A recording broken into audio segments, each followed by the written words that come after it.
Значи, покрај корпоративното управување, секако треба да напоменеме дека исто така недостасуваат и нови инструменти на берзата.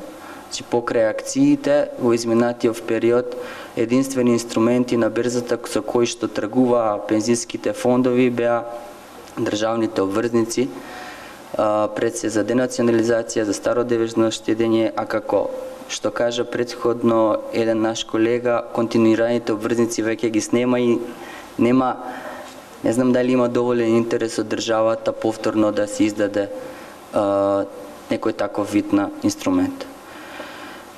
Со измените на законот за задолжително се воведоа нови инструменти како што се општинските обврзници, меѓутоа се уште општините според мене и мое лично мислење немаат доставено иницијативи до Министерството за финансии за издавање на една таква општинска обврзница. Да, пензиските фондови би биле волни да инвестираат во такво нешто.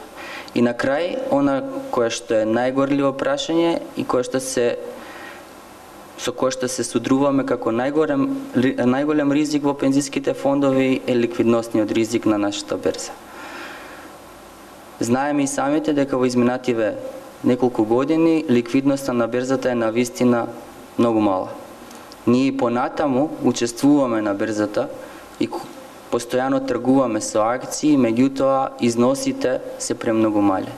Че што ќе се случи со инвестицијата, односно ние како институционален инвеститор со она што ќе го вложиме во компанијата, а после неколку години решиме дека треба таа инвестиција да се продаде, бидејќи компанијата не работи добро, а не можеме да ја продадеме.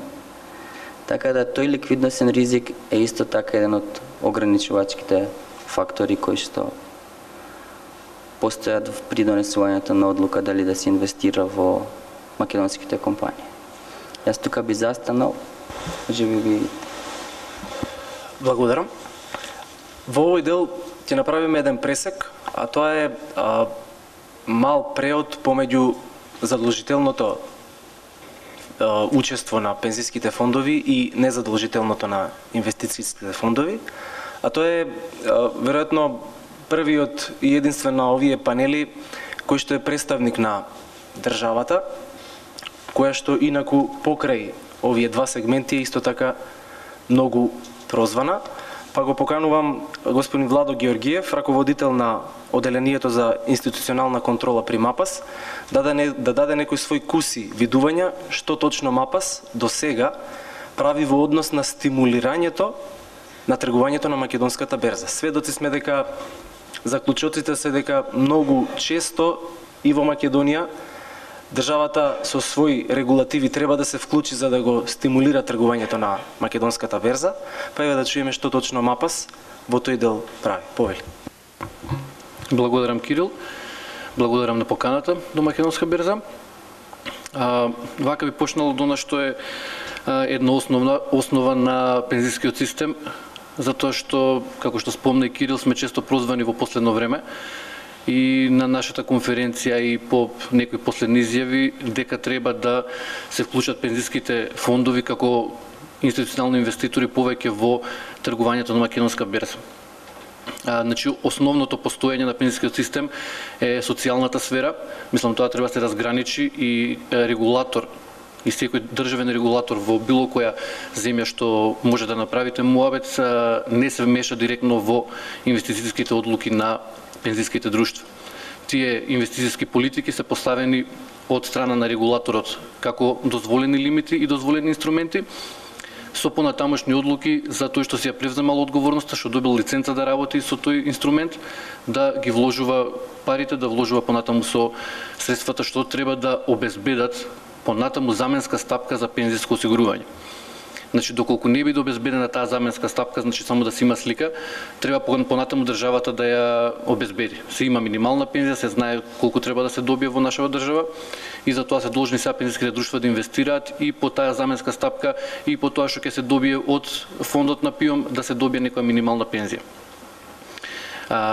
Затоа тој аспект не може да се очекува директно вмешување на МАПАС како институција да регулира дали би или би инвестирале дали преку регулатива, преку препораки, преку муабет, како и да е, не смееме директно да се вклучуваме. Значи во моментите кога беше најликвидно и во моментите кога можевме да влијаеме, чекајте што правите, зошто толку конзервативно, не се деси таа криза. Пензиските фондови се едни од ретките што не дочекаа негативна единица да падне, значи под 100 сметководствената единица. Така да од тој аспект не смееме да се дозволиме како држава, воопшто и како регулатор, што застапуваме државата, да се вмешаме од тој аспект на креирање на инвестицијската политика на друштвото. Меѓутоа, следејќи ги трендовите, нормално сега веќе стои на нозе пензиската реформа, се гледаат некои други слики, нови иднини што не чекаат пред нас. Така да таму каде што сметаме дека треба да се реагира, индиректно се реагира, значи нема директно вмешување, можете да инвестирате ваму или таму. Се превземаат соодветни алатки за во однос на регулативата. Тоа што во последно време се случи, една од измените регулаторни беше намалување на лимитот на депозитите. Се оцени во МАПАС дека тој лимит треба да се намали, мислам да се блокира на некој начин инвестирањето во депозити, банкарски депозити, за да се стимулира други инвестиции, нормално подлука на друштвото. Ова го спомнувам директно како некое учество што би насочило во директно вклучување на пензиските фондови на пазарот на капитал. Меѓутоа, пак ќе кажам, значи тоа не значи дека сега треба да земат пензиските фондови да инвестираат со таа одлука, меѓутоа индиректно се превземаат мерки таму кај што треба да се превзема од страна на МАПАС, се разбира. Понатаму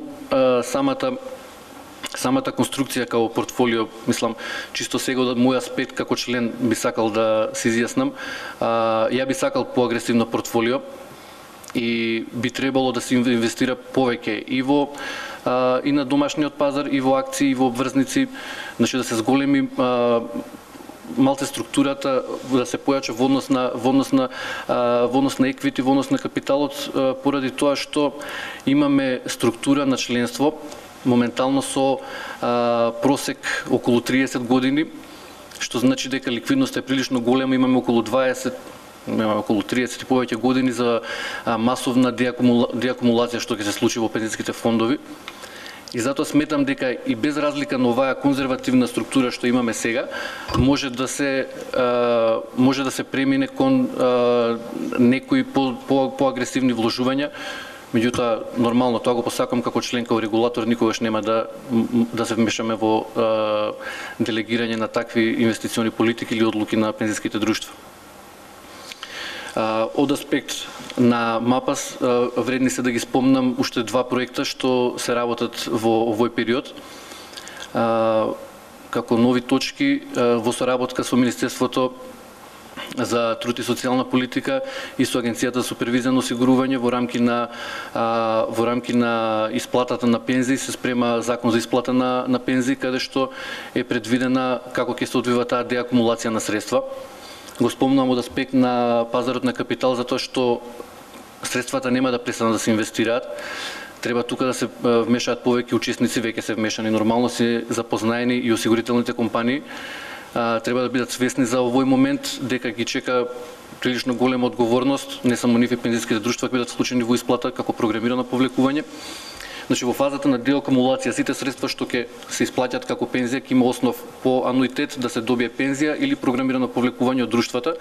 Со тоа се дава некоја можност, например, доколку има да речеме околу 10.000 пензионери годишно, рачунајте на некоја возраст за пензионирање 30 години од сега, би имале просек по 25-30.000 евра на сметка.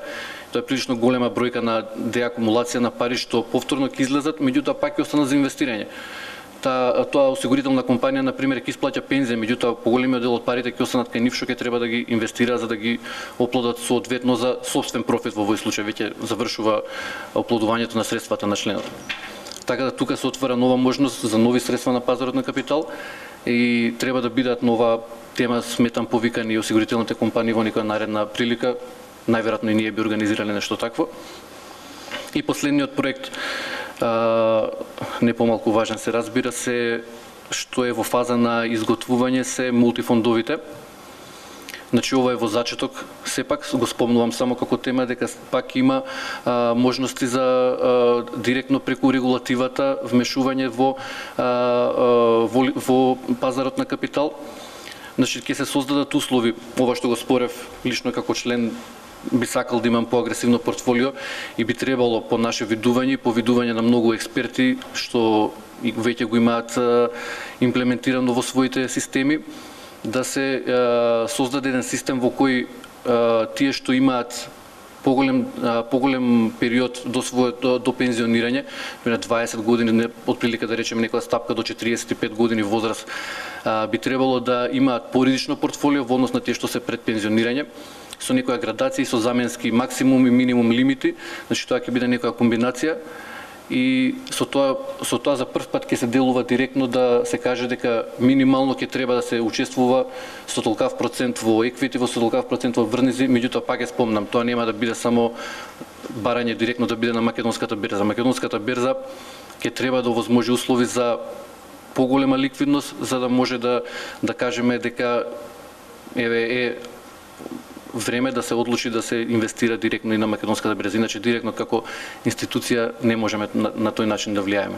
Така да ми сметам дека овие проекти доволно ќе влијаат, треба да се појават инвеститорите понатаму што ќе си ги работат тие пари и да се насточат нормално дали ќе обезбедат принос на македонската берза или на некој друг сегмент. Благодарам. Благодарам, Владо. Во јавноста се почесто слушаме како сите ние кои што сме учесници или кои што инвестираме во вториот столб, во иднина или тогаш кога ќе дојде времето за наше пензионирање, постои некаков знак на прашалник за тоа колкава висина на пензија ќе добиеме.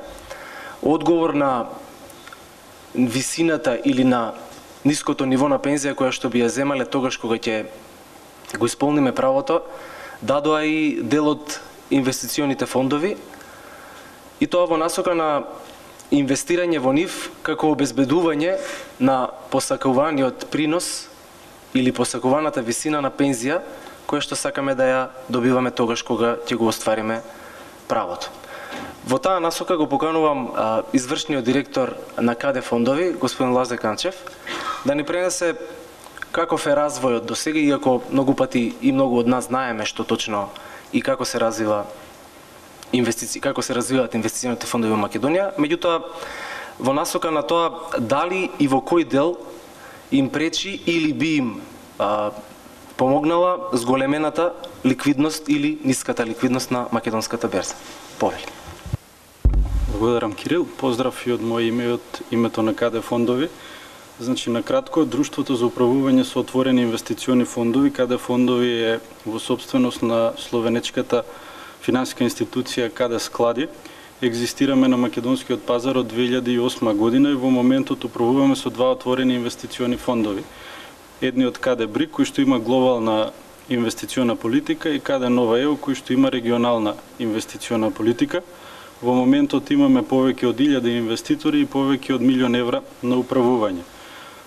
Почетокот на нашето екзистирање на македонскиот пазар беше следено од низа деликатни ситуации кои што влијае на финансискиот пазар од 2008, па можам да кажам и до денес, што во одредена мера нас и на останатите друштва за управување на македонскиот пазар не отежнува состојбата на екзистенција, но во секој случај ние се обидуваме континуирано да се носиме со предизвиците кои што ги имаме секојдневно и да се обидеме максимално да ги менаџираме. Како што кажавте и самите, стапката на пензија која што поединецот ќе има пред се е врзана во овој момент согласно законските определби од возраста која што имаат индивидуите, а висината ќе зависи дел од средствата кои што се уплаќаат во вториот столб и дел од работниот век кој што ќе го остварува поединецот.